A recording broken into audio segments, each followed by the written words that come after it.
ललनपुर नाम के छोटे से गांव में किशन नाम का पनीर टिक्का वाला रहता था। किशन ने पनीर टिक्का बनाना अपने पिताजी से सीखा था। जब वो बहुत छोटा था तो उसके पिताजी गांव में अपना पनीर टिक्का का ठेला लगाती थे।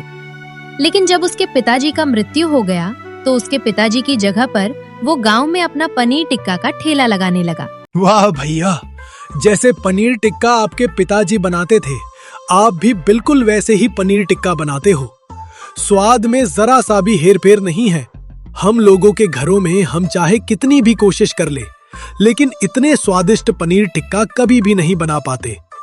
न जाने आप अपने पनीर टिक्का में ऐसा क्या डालते हो। ये तो बस पिताजी का आशीर्वाद है, जो मेरे हाथों से उनके जैसे ही इतने अच्छे पनीर टिक्का बन जाते हैं, वरना उनके जैसे पनीर टिक्का बनाना तो बहुत मुश्किल है। हाँ भैया, बात तो आपने बिल्कुल ठीक कही। जब आपके पिताजी यहाँ पर ठेला लगाते थे तो उनके काम से जलकर बहुत लोगों ने यहाँ पर अपना ठेला लगाने की कोशिश की, लेकिन आपके पिताजी के पनीर टिक्का के स्वाद के आगे किसी का काम नहीं चला। फिर बाद में सब के सब ठेला बंद करके भाग गए। पिताजी के हाथों में तो जादू था भैया। भले ही आप लोग कहते हो कि मैं उनके जैसे पनीर टिक्का बनाता हूं, लेकिन मैं जानता हूं कि मैं कितनी भी कोशिश कर लूं, पर चाहकर भी उनके जितने स्वादिष्ट पनीर टिक्का कभी भी नहीं बना सकता। मेरे पिताजी के हाथ में जादू थे, जादू। किशन के पास हर रोज बहुत सारी ग्राहक आती थी। वो जैसे ही बाजार में अपना पनीर टिक्का का ठेला लगाता तो कुछ ही देर के अंदर उसकी सारे पनीर टिक्का बिक जाते। उसकी कमाई भी बहुत अच्छी होती थी, लेकिन फिर भी उसकी पत्नी पारो उसकी कमाई से खुश नहीं थी। वो हर समय किशन को ताना मारा करती थी। अरे पता नहीं कब आपकी इतनी अच्छी कमाई होगी कि हम इस घर से निकलकर एक बहुत बड़े घर में जाएंगे। अरे रामदीन भाई साहब को देखो, अभी पिछले साल ही उन्होंने अपना काम शुरू किया था, लेकिन 1 साल के अंदर उन्होंने इतनी तरक्की कर ली कि अपने छोटे से घर से निकलकर इतने बड़े घर में चले गए। और आप हो के इतने सालों से बाजार में अपना ठेला लगा रहे हो, उसके बाद भी एक ढंग का घर नहीं बनवा पाए। अरे ये सब तुम क्या कह रही हो पारो? हमारे पास इतना अच्छा घर तो है। अभी पिछले साल ही तो हमने घर की मरम्मत करवाई थी। भगवान के शुक्र से हमारे घर में किसी चीज की कोई कमी नहीं है। फिर भी न जाने तुम्हें किस चीज की इच्छा है। अच्छा, तुमने बहुत सारी चीजें की है ना, लेकिन आप उनमें से किसी भी चीज की मेरी इच्छा पूरी नहीं कर पाए। मैंने सोचा था कि शादी करूंगी तो ऐश से रहूंगी।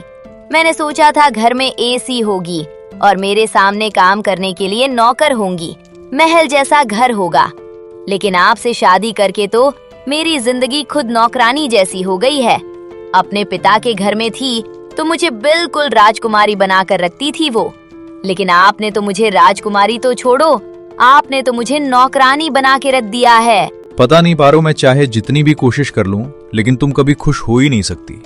अच्छा ये लो, आज मैं तुम्हारे लिए मोतीचूर के लड्डू लेकर आया हूँ। तुम्हें बहुत पसंद है ना खाना, तो खा लेना। जब भी कुछ कह दो तो ये मोतीचूर के लड्डू उठाकर ले आते हो। इसके अलावा आपके पास लाने को कुछ और नहीं है क्या? अरे कभी तो मेरे लिए सोने की जेवर लेकर आओ ताकि मैं भी खुश हो सकूं। यही परोश वाली जेवर पे जेवर खरीद रहे हैं, पता नहीं आज कब मेरे लिए खरीदेंगे।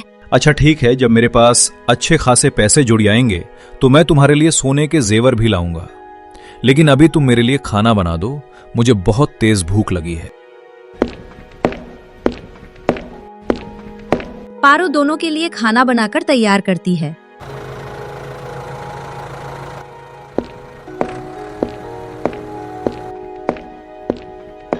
तभी उन लोगों के घर उनका पड़ोसी रामदीन भाई मिठाई लेकर आता है। अरे रामदीन भाई, बड़े दिनों बाद आया तू, आओ बैठो। अरे नहीं भाई साहब, मैं तो आपके यहाँ पर मिठाई देने आया था। मैंने कल ही अपने लिए एक गाड़ी ली है, तो उसी की खुशी में सबको मिठाई खिला रहा हूँ। ये लीजिए, आप भी खाइए। अरे वाह रामदीन भाई, मुझे तुम्हारी तरक्की देखकर बहुत अच्छा लग रहा है, लेकिन मुझे एक बात समझ नहीं आ रही कि तुमने ऐसा कौन सा काम शुरू किया जो तुम्हें इतनी कम समय में इतना ज्यादा मुनाफा हो गया। मुझे भी बताओ ताकि मैं भी कुछ अच्छा काम शुरू करूं और तुम्हारी भाभी के लिए एक नया घर और गाड़ी खरीद सकूं। भाई साहब, आपको तो पता ही है, बाजार में मेरी टिक्का की दुकान है, बस उसी से इतनी कमाई हुई है। बाकी तो उसके अलावा मैं कोई काम नहीं करता। लेकिन बाजार में टिक्का तो मैं भी बेचता हूं, लेकिन इतने साल काम करने के बाद भी मेरी इतनी कमाई नहीं हुई कि मैं अपना घर बना सकूं। पर तुमने तो घर बनाने के साथ साथ अपनी नई गाड़ी भी ले ली। कुछ तो बात है जो तुम मुझे बता नहीं रहे। अरे भाई साहब, आपसे क्या छुपाना। आप खैर ईमानदार, अपने काम में बिल्कुल भी खपलाबाजी नहीं करोगे। अगर मैं इतनी ईमानदारी से काम करता तो कभी इतने समय में इतना पैसा नहीं कमा पाता। क्या मतलब रामदीन भाई, मैं कुछ समझा नहीं मैं। अरे भाई साहब, आप इतना महंगा पनीर टिक्का बनाने के लिए खरीद कर लाते हो तो उसे बनाने में आपकी लागत भी बहुत ज्यादा लगती है। इस चक्कर में आपका मुनाफा वैसे ही आधे से कम हो जाता है।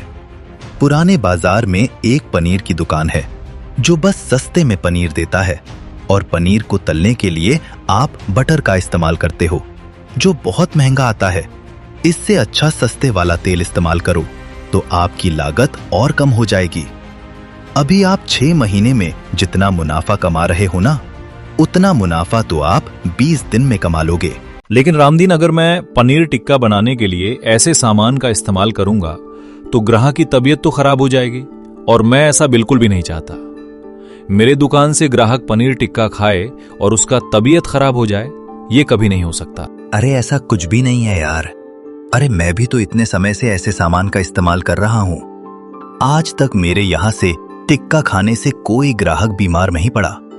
तो आप भी बिल्कुल चिंता मत कीजिए, बस जैसा मैं कह रहा हूं वैसा ही कीजिए तो आप भी 1 साल के अंदर अंदर अपना घर बना लोगे और दूसरे साल गाड़ी आपके घर के बाहर खड़ी होगी। मेरा तो काम आपको बताने का था, बाकी आपकी मर्जी है। रामदीन इस तरह से किशन को सारी बातें बताता है कि उसकी बातें किशन के दिमाग में बैठ जाती है। अब वो भी रामदीन की तरह ही अपनी ठेले पर टिक्का बनाने के लिए सस्ते पनीर और सस्ते तेल का इस्तेमाल करने लगता है।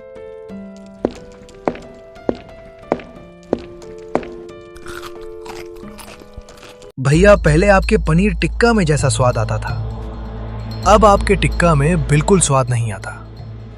पहले तो आप बटर में पनीर टिक्का बनाकर बेचते थे, लेकिन जब से आपने तेल में पनीर टिक्की बनाना शुरू किया है, तब से पनीर टिक्का में कोई स्वाद नहीं आता। ऐसा लगता है जैसा घर की दाल रोटी खा रहे हैं। अरे भैया, मैं भी क्या करूं, महंगाई इतनी बढ़ गई है और ये बटर तो इतना ज्यादा महंगा आता है कि इसमें टिक्का तलते मेरा तेल निकल गया था। इसलिए मैंने अब से तेल में ही पनीर टिक्का बनाना शुरू कर दिया।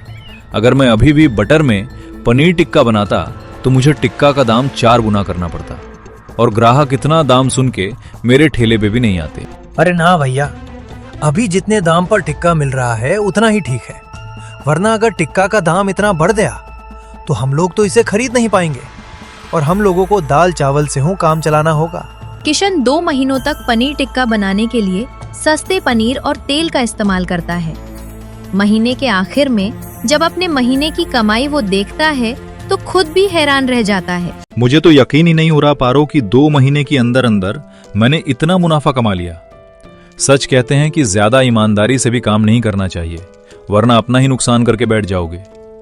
आज तक इतनी ईमानदारी से काम किया तो बिल्कुल भी पैसे नहीं जोड़ पाया और अब देखो, घपलाबाजी करते ही मेरी जेब कैसे पैसों से भर गई। वही तो मैं आपको इतनी समय से समझाने की कोशिश कर रही थी, लेकिन आप हो कि मेरी बात को समझते ही नहीं।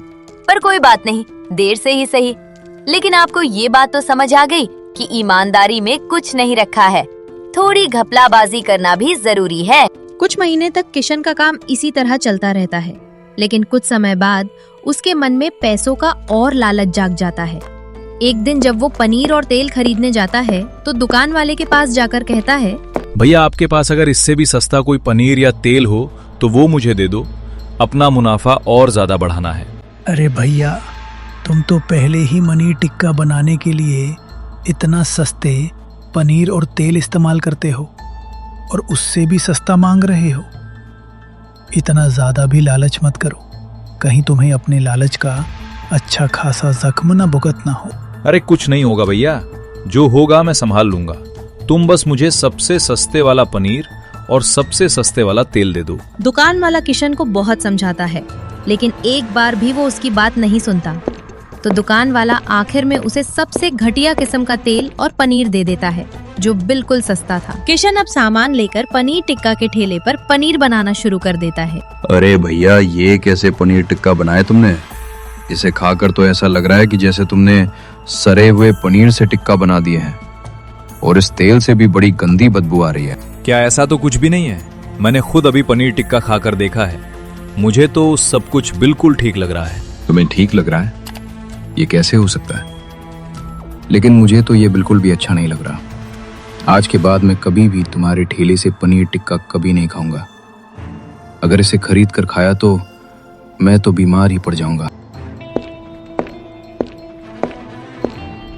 खराब सामान का इस्तेमाल करने की वजह से किशन के पनीर टिक्का का स्वाद बिल्कुल खराब हो जाता है, जिस वजह से लोग उसके ठेले पर आना भी बंद कर देती है। तो किशन पनीर टिक्का में और ज्यादा मसाले डालकर उस बेचने लगता है, तो लोगों को उसके स्वाद की वजह से खराब तेल और पनीर टिक्का के बारे में कुछ पता नहीं चलता। लेकिन लंबे समय तक घटिया सामान से बने पनीर टिक्का खा खा कर लोग बहुत ज्यादा बीमार पड़ जाते हैं। गांव के लोगों को उस पर शक होता है, तो वो उसके खिलाफ कंप्लेन करते हैं। फूड सिक्योरिटी वाले आकर जब किशन के पनीर टिक्का को लैब में चेक करते हैं, तो सारी सच्चाई सामने आ जाती है। हमें तो तुम पर पहले ही शक था, लेकिन भैया हमें पता नहीं था कि तुम कितने बेईमान निकलोगे। जितनी ईमानदारी से तुम्हारे पिताजी ने गांव में इतना नाम बनाया, आज तुमने अपनी बेईमानी से उनके नाम को डुबा दिया। तुम्हें तो खुद पर शर्म आनी चाहिए। सभी गांव वाले किशन को खूब खरी खोटी सुनाते हैं। किशन को भी अपने पर बहुत पछतावा होता है, लेकिन अब पछता कर क्या, जब चिड़िया चुग गई। सेहत के साथ खिलवाड़ करने के जुर्म में पुलिस किशन को जेल में डाल देती। ये बात उसकी पत्नी को पता चलता है। तभी उसकी पत्नी पारो थाने पे आती है। सर, हमसे बहुत बड़ी गलती हो गई। घर की गरीबी और ज्यादा पैसे कमाने की लालच में मेरे पति ने गलत रास्ता चुन लिया, लेकिन अब इन्हें अपनी गलती का एहसास हो गया है। हमें एक मौका दे दीजिए। तभी इंस्पेक्टर ने कुछ देर सोचकर कहा, कानून अपना काम करेगा, लेकिन अगर तुम सच में सुधरना चाहते हो तो तुम्हें अपने वादे पर कायम रहना होगा। जरूरी कानूनी प्रक्रिया पूरी होने के बाद उसे जमानत पर रिहा कर दिया गया। घर लौटते ही उसने अपनी दुकान का सारा नकली पनीर, खराब मसाले और खराब तेल फेंक दिया। अगले दिन उसने नई शुरुआत की। इस बार उसने केवल असली पनीर, ताजे मसाले और साफ तेल से पनीर टिक्का बनाया। धीरे धीरे लोगों का भरोसा वापस आने लगा। उसकी दुकान पर फिर से भीड़ लगने लगी। अब लोग कहते थे, यहीं का पनीर टिक्का सबसे स्वादिष्ट और सबसे भरोसेमंद है।